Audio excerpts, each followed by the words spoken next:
If I'm not audible, just It's okay. tell me. Okay. First of all, I'm welcoming to you all guests. I'm very much thankful for Samar to organize such a good event, and of course, second time. It is not easy to organize any event so successfully.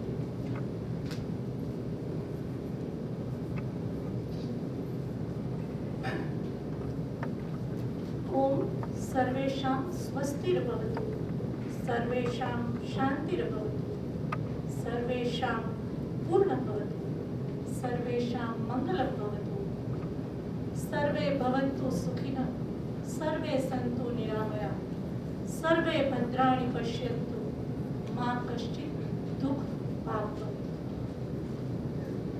સર્વનું કલ્યાણ થાઓ, સર્વનું શાંતિમય કલ્યાણમય જીવન રહે, સર્વ પૂર્ણતા પામે,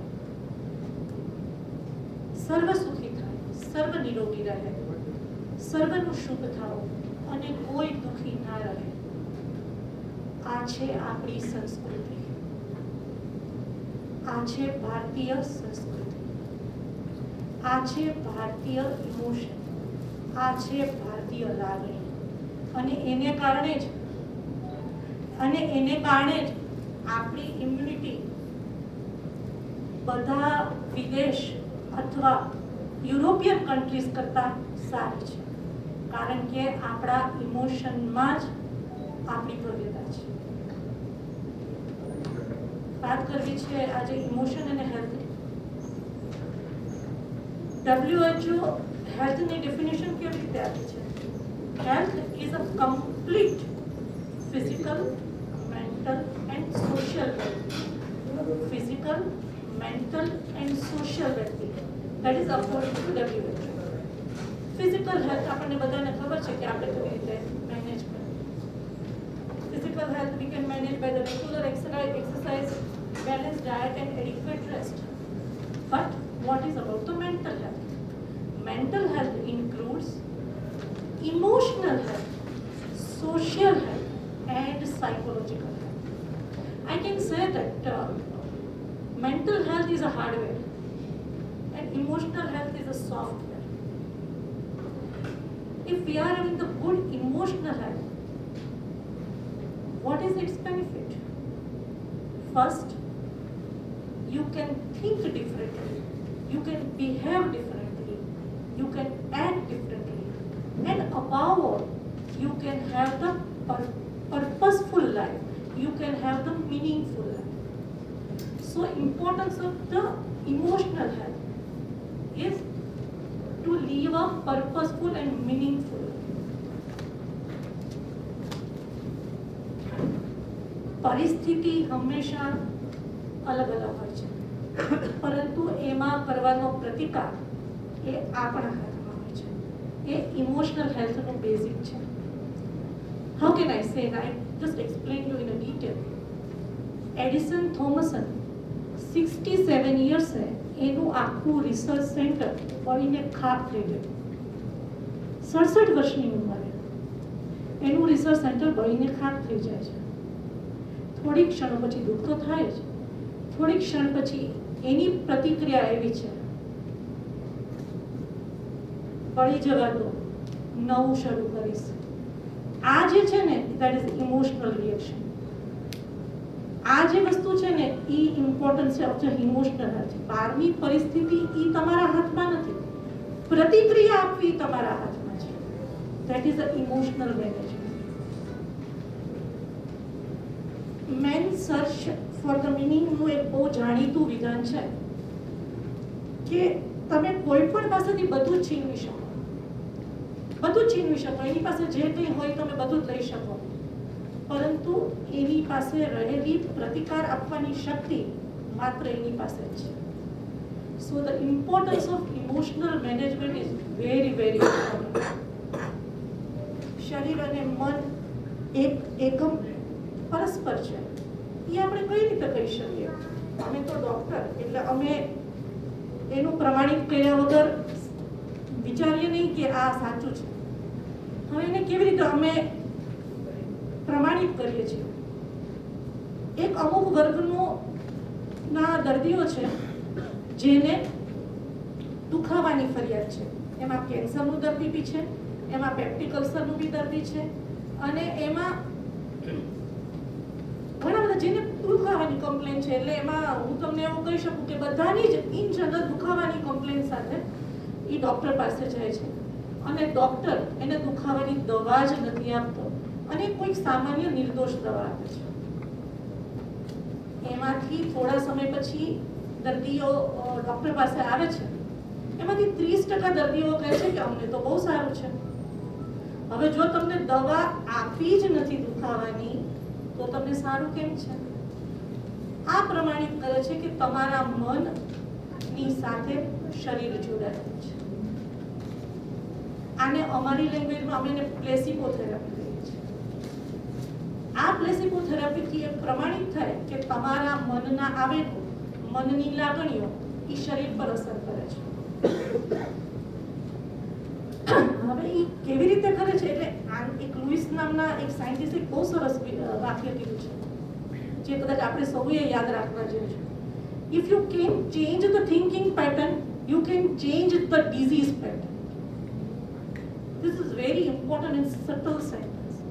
If you can change the thinking pattern, you can change the disease pattern. So, આપણા વિચારો, આપણી લાગણીઓ, એને આપણે કેવી રીતે કંટ્રોલ કરવી ને એ આપણા હાથમાં છે. કેવી રીતે છે એનું આપણે બીજું ઉદાહરણ લઈએ. એક માણસ છે ને, ને અચાનક ખબર પડે છે કે કાલે મને નોકરી લાગી છે નવી. વિચારો કેટલાય સમયથી જોબલેસ હતો. જ્યારે એને ખબર પડે છે ને ત્યારે એના શરીરમાં એક અલગ જ આવેગો આવે છે. એ એકદમ ખૂબ ખુશ થાય છે, અને એકદમ હર્ષથી એ આંખમાં આંસુ આવી જાય છે. એનું પણ કેમિકલનું એક રિસર્ચ કર્યું. થોડા સમયમાં ખબર પડે છે કે એની નોકરી પાછી જતી રહે છે. પાછું એ દુઃખી થઈ જાય છે. પહેલા એને જે હર્ષના આંસુ હતા એ જ અત્યારે એને દુઃખી આંસુ છે. આંસુના કેમિકલમાં પણ ફેરફાર થાય છે. આ બતાવે છે કે ખરેખર મન, મગજ અને શરીર આ ત્રણનું ખરેખર જોડાણ છે. પણ એમાં લાગણીઓ અને અંતઃસ્ત્રાવો પણ કંઈક ભાગ ભજવે છે. એ કેવી રીતે ભજવે છે એની હું તમને સમજાવવાની કોશિશ કરીશ. આખા બોડીનું પ્રાઇમરી જે ઇમોશનનું મેનેજમેન્ટ જો કહીએ ને, તો એને અમે પિટ્યુટરી, હાઇપોથેલેમસ, એડ્રિનલ એક્સિસ. બહુ ડીપમાં નહીં કહું કારણ કે તમને કંટાળો આવશે, પણ મારે તમારે એટલો મેસેજ ચોક્કસ આપવો છે કે પિટ્યુટરી ગ્લેન્ડ છે ને ઇઝ ધ માસ્ટર ગ્લેન્ડ. એ ગ્લેન્ડની પાછળ પણ જો વધારે ઇમ્પોર્ટન્ટ હોય તો એ હાઇપોથેલેમસ છે. આ પિટ્યુટરી ગ્લેન્ડ છે ને એ બધા જ હોર્મોન્સને કંડક્ટ કરીને એક ઓર્કેસ્ટ્રા કરે છે, અને એ જ્યારે સંતુલનમાં હોય ને ત્યારે તમારું જિંદગી બહુ રિધમ બરાબર ચાલતું. ક્યાંય કે તમારા ઇમોશનમાં ગરબડ થાય તો હોર્મોન્સમાં ગરબડ થાય, અને તમને તરત જ ખબર પડે કે આમાં મને કઈ મજા આવતી નથી. એમાં હોર્મોન્સ અને ઇમોશન સાથેનું જોડાણ કદાચ કેવળ વધારે સારું સમજાવી શકશે મારી કરતાં, પણ અમુક હોર્મોન છે જે ઇમોશન સાથે જોડાયેલા છે. એમાં દાખલા તરીકે કહું તો ઇસ્ટ્રોજન છે, એ પોઝિટિવ મૂડ એલિવેટર છે. પ્રોજેસ્ટેરોન છે, એ કામ છે, જ્યારે તમે શાંત હો ત્યારે એ વધારે સિક્રેટ થાય છે. સેરોટોનિન છે, ઇઝ અ હેપીનેસ હોર્મોન છે. Oxytocin is the love bondage hormone. તમને બધાને ખબર હશે, પણ મને કદાચ એક ઈશ્વર પર એક ડૉક્ટર તરીકે પણ એવું થાય કે અમારી આર્ટિફિશિયલ આપણી ઇન્ટેલિજન્સ ગમે એ હોય, પણ એની પાસે જે એણે જે સોફ્ટવેર મૂક્યું છે ને એની આગળ કોઈ માનવ કે હંમેશા અમને અનુભવ કરાવે છે કે આપણે પામર છીએ. જેવું ડિલિવરી થાય અને બચ્ચું આવે, માને બ્રેસ્ટ ફીડિંગ સ્ટાર્ટ થાય અને ઓક્સિટોસિન રિલીઝ થાય અને બાળક એકદમ રડતું ગર્ભાશયમાંથી બહાર આવે અને એક શાંત થાય, એક ઇમોશન સાથે એક હોર્મોન કેવી રીતે રિએક્ટ કરે છે એનું આ સૌથી આપણે દરરોજ જોતું એક ઉદાહરણ છે. તો આપણા ઇમોશન સાથે આપણા હોર્મોન્સ તો અફેક્ટ થાય જ છે. હવે મારે વાત કરવી છે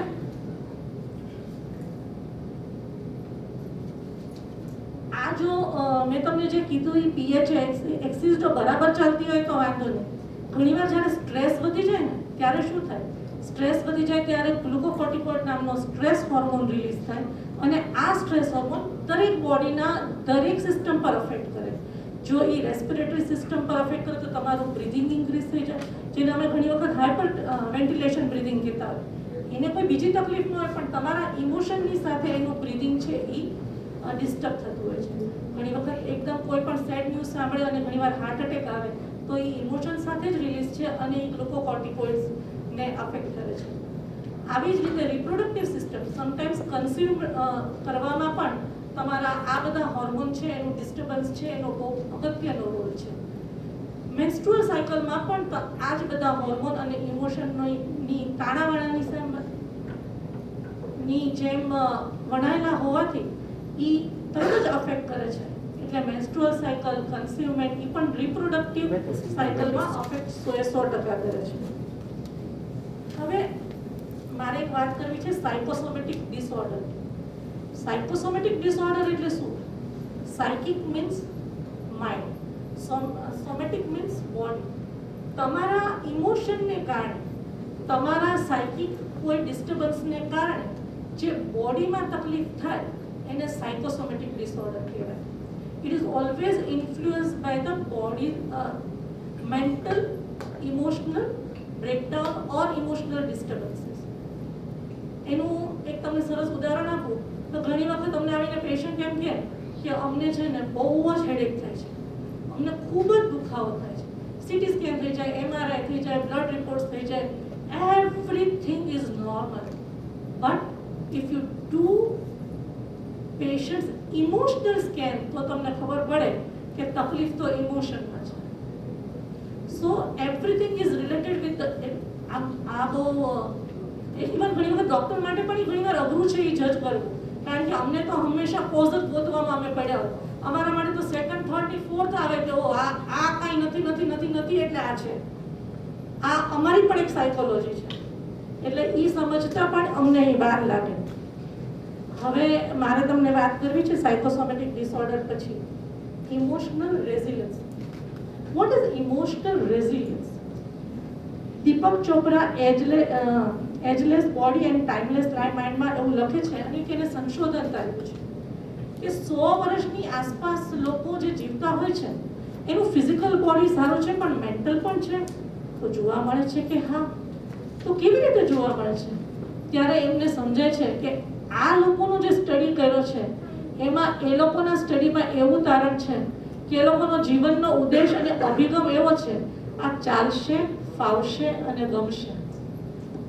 so the message is that કે આ આપણા ઇમોશન જો આવા રાખશું, આપણું વલણ આવું રાખશું તો કદાચ આપણી તંદુરસ્તીની સાથે મન તંદુરસ્તી પણ સારી કેળવાશે. અને કદાચ તંદુરસ્તી માટે મારી પાસે તો ઘણા બધા રિપોર્ટ્સ થઈ શકે પણ મન તંદુરસ્તી માટે તો બહુ જ અઘરું છે અને એની અવેરનેસ પણ ઓછી છે. હવે મારે વાત કરવી છે એક સરસ મેં હમણાં બુક વાંચી, ઇકીગાઈ. તમને બધાને પણ હું એવું કહું છું કે વાંચજો. મન તંદુરસ્તી કેવી રીતે તમારા જીવનમાં અફેક્ટ કરે છે. જાપાનનો એક ઓકિનાવા એક ટાપુ છે. આ ટાપુ પર ઘણા બધા લોકો રહે છે. એ લોકોનું સરેરાશ આયુષ્ય 85 વર્ષ. ઉંમરની સાથે એ લોકોની મેન્ટલ ફિટનેસ પણ એટલી સારી છે. આખું એક રિસર્ચ કર્યું ત્યારે ખબર પડી કે એ લોકોની ઇકીગાઈ એટલે જીવનનું ઉદ્દેશ્ય, ધ પર્પઝ ઓફ લાઈફ, એ લોકોનો મિનિંગફુલ છે અને એના કારણે જ એ લોકોનું લાંબુ આયુષ્ય છે. એ લોકો પૈસા કમાવા માટે નથી કરતા, પરંતુ જિંદગીની એક કદાચ કોઈ અંદર મળે ને દુઃખી થાય તો પણ પૂછે છે કેમ દુઃખી છો, તમારી ઇકીગાઈ ક્યાં છે? આપણા બધાના જીવનમાં પણ આવી કોઈ ઇકીગાઈ હશે ને તો આપણી મન તંદુરસ્તી ચોક્કસ બરાબર રહેશે. આ માટે મારે તમને એક સરસ ઉદાહરણ આપવું છે, મધર ટેરેસા. મધર ટેરેસા, આપણે બધાના મનમાં જો મધર ટેરેસાનું એક ચિત્ર સામે આવે ને તો તમને એવું ચિત્ર સામે આવે કે ખૂબ જ ઘરડા છે, નાના હાથમાં એક નાનું બાળક છે અને એ રોગિષ્ટ છે. જો એને રોગિષ્ટ હોવા છતાં, આટલું બાળક દુઃખી હોવા છતાં પણ એનો આનંદ, એની પીડા દૂર કરવામાં આવતો હોય તો આ એની ઇકીગાઈ છે.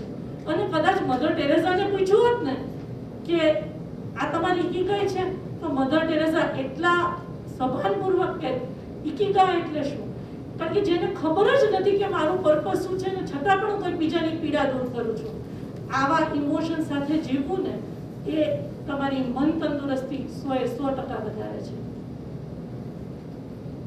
હવે મારે વાત કરવી છે તમને ઇમોશનલ બેલેન્સ. બહુ વધારે ગુસ્સો આવે તો પણ નહીં સારું, બહુ દુઃખી થઈએ એ પણ નહીં સારું.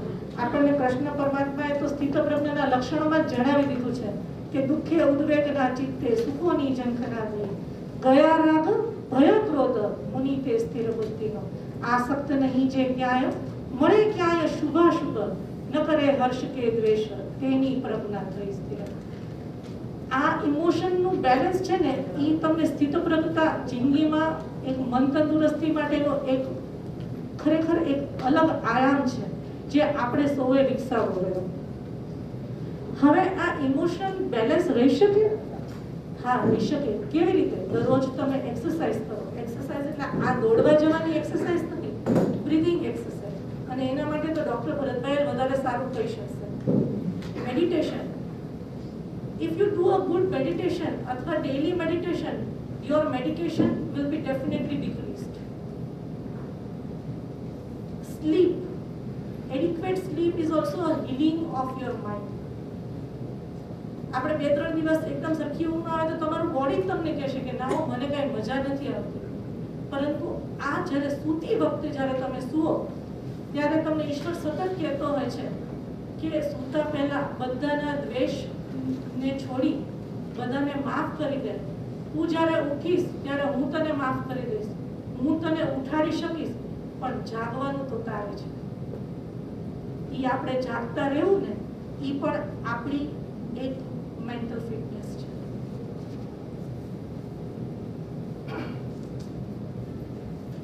આમ કહેવાય નહીં પણ નીતિપૂર્વકનું એથિકલ પ્રોફેશનલ જીવન પણ તમને એક સારા તંદુરસ્તી માટેનો એક અલગ આયામ છે, એવું મેં પોતે પણ અનુભવ્યું છે. પ્રકૃતિ સાથે રહેવું, કોઈ પણ પશુ પક્ષીઓ સાથે રહેવું, એની નિસ્વાર્થ ભાવે સેવા કરવી, તો ઓક્સિટોસિન હોર્મોન અને એન્ડોર્ફિન હોર્મોન પણ રિલીઝ થાય છે. એનાથી સાબિત થાય છે કે એને પણ શાતા મળે છે અને આપણને પણ શાતા મળે છે. આ છે ઇમોશનલ મેનેજમેન્ટ. મને એક વાત પણ કહેવાનું મન થાય છે અને એ emotional diet. What is emotional? આપણે બધા બહુ અવેર છીએ કે મારે આ ખાવું જોઈએ ને મારે આ ન ખાવું જોઈએ ને આ મારી ફિઝિકલ ફિટનેસ માટે આ જરૂરી છે ને મારે ઓર્ગેનિક ફૂડ ખાવું જોઈએ. તમે ક્યારેય વિચાર્યું છે ઇમોશનલ ફૂડ? ઇમોશનલ ફૂડ એટલે શું? What you can read, what you can watch, what you can listen. તમે જે કંઈ વિચારો છો એ તમારું ઇન્ફોર્મેશન ક્યાંથી આવે છે? તમારે ઇન્ફોર્મેશન આવે છે જે તમે વાંચો છો, જે તમે સાંભળો છો, જે તમે જુઓ છો. આજે ટીવી પર તમે ન્યૂઝ જોયા 24/7 બ્રેકિંગ ન્યૂઝ. ખાલી વિચારજો તો ખરા એ તમારા માનસ પર કેટલી અસર કરે છે. તમે પ્રિન્ટ મીડિયા, ખાલી હું તમને એક એક્ઝામ્પલ જ આપું. પ્રિન્ટ મીડિયામાં 2 દિવસમાં એવું આવ્યું હતું કે વેક્સિન લેવાથી આ તકલીફો થાય છે. મેં વેક્સિન લીધું પછી મને કોઈએ એવું ન પૂછ્યું કે તારી ઇમ્યુનિટી હવે સારી થશે, અમને તારી ચિંતા ઓછી છે. દરેક જણા એક ભયના માહોલમાં પૂછ્યું તમને કઈ એડવર્સ ઇફેક્ટ નથી ને? See how the media affects to your emotion. તો હું તો તમને એવી સલાહ આપીશ કે ડિજિટલ ડાયટિંગ પણ હોવું જોઈએ. જેમ આપણે આ ડાયટિંગ કરીએ ને એમ ડિજિટલ ડાયટિંગ. ડિજિટલ ડાયટિંગ એટલે જે કોઈ તમારા વિચારોને અશુદ્ધિકરણ કરે એને વાંચતા પહેલા જ એને ડિલીટ કરો. વાંચતા પહેલા જ એને ડિલીટ કરો, કારણ કે એ તમારી ઇમોશનલ હેલ્થને ક્યાંક તો અસર કરશે અને કરશે. Before you consume you filter. તમે એકવાર એને કન્ઝ્યુમ કર્યું એટલે એ ફિલ્ટર નથી થવાનું, એ તમને અસર થશે અને થશે જ. સો very important is your emotional dieting as well as your digital dieting. Prayer is a very important for your mental well-being, mental immunity, emotional immunity. પણ પ્રેયર એટલે એવું નહીં કે ભગવાન તું મને આપી દેજે ને આ હું તને આ કરીશ તો હું તને આપીશ. એને પ્રેયર કરવાની પણ એક રીત છે. અને એ માટે કેવી રીત કે આપણા વિચારોને એક પૂરક બળ મળે. ટાગોરે કીધું છે, અથવા ટાગોરે જે લખી છે એ મારી એક બહુ ગમતી પ્રાર્થના છે, અંતર મમ વિકસિત કરો અંતરતર. આ પ્રાર્થના છે એ તમને એક એમ્પાવર કરે છે. કરો રક્ષા વિપદમાંથી નથી એ પ્રાર્થના મારી, વિપદથી ના ડરું કોદી પ્રભો એ પ્રાર્થના મારી, હરી બોજો હરી લેતું નથી એ પ્રાર્થના મારી, ઉઠાવી હું શકું સહેજે પ્રભો એ પ્રાર્થના મારી. આવી એફર્મેટિવ વાળા પ્રાર્થના કે વાક્યો જો તમે સવારે અને સૂતા પહેલા જો સાંભળશો તો તમારી ઇમોશનલ હેલ્થ 100% બરાબર થશે. અને don't use the words. These are all energy depleted words. I am upset because of so. I am angry because of so. No, કારણ કે ઈ તો પરિસ્થિતિ તો કોઈ દિવસ નથી બદલાતી. તમારી પ્રતિક્રિયા કઈ રીતે આપવાની છે ઈ તમારી ઇમોશનલ હેલ્થ અને ઇમોશનલ ઇમ્યુનિટી માટે બહુ અગત્યનું છે. આજે હું એટલું ચોક્કસ કહું, maintain your emotional immunity to protect the emotional viruses, એટલે કે negative emotions, by protecting PPE kit with the God's blessing. Thank you so much. Stay safe.